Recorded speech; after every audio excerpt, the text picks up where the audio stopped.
are not punished. So I'll tell you what, Lucian, you seem like a nice enough woman.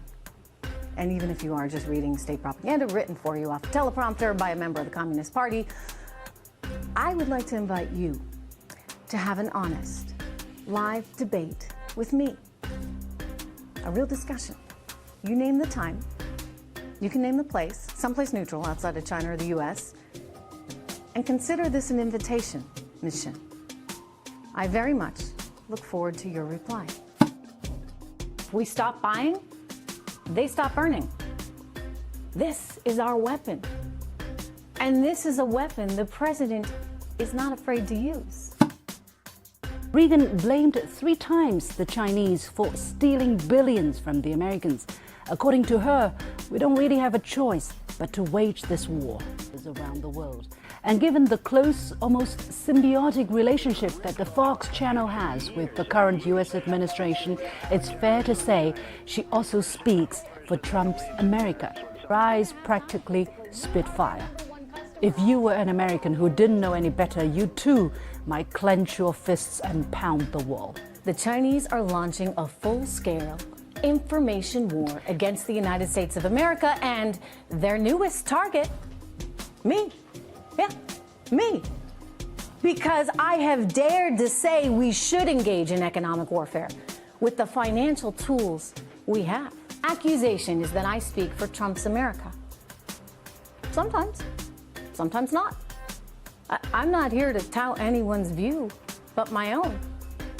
I can only articulate what I personally believe is right for our country.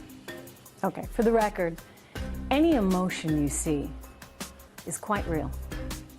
It's quite real and it comes from substance. But hey, I guess to the Chinese state-run media, I get it. I'm just a girl, right? I'm just an American girl. So I clearly couldn't know what I'm talking about, right? Of course, I must be all emotion and no substance. Okay, China, here's a little insight into how we American women think. We're damn smart. One figure upon which she bases her argument is that alleged Chinese intellectual property theft deprives the American economy of $600 billion annually. That number, also cited by other mainstream US media like CNN, comes from a 2017 report of the Commission on the Theft of American IP, produced by the National Bureau of Asian Research, a non-profit US organization. Those are only their estimates, yet to be verified independently. And how do you define theft? According to whom? Even then, she misidentified this figure. The report actually says the total low-end value of the annual cost of IP theft to the US economy may be as high as $600 billion. Overall, it's not referring to China, but the whole world combined. So, dear Trish, perhaps you need a better research team. Dear Lucian, my research team is the best in the business. And you'll want to know how I define theft? I define it like this. In 2018, a Chinese wind turbine manufacturer is found guilty of stealing trade secrets from a U.S. company, costing that U.S. company $800 million. Also last year, according to the DOJ, 2 Chinese nationals, they were accused of coordinating with Chinese state security officials in an extensive hacking campaign, allegedly infiltrating 45 U.S. companies and government agencies, as well as more firms in more than a dozen countries. The hackers stole information from companies in all kinds of industries, including banking and finance, telecommunications, biotechnology, automotive, and health. So, okay, yeah, Lucian, I'd call that stealing. What do you call it? I'll tell you what, Lucian, you seem like a nice enough woman.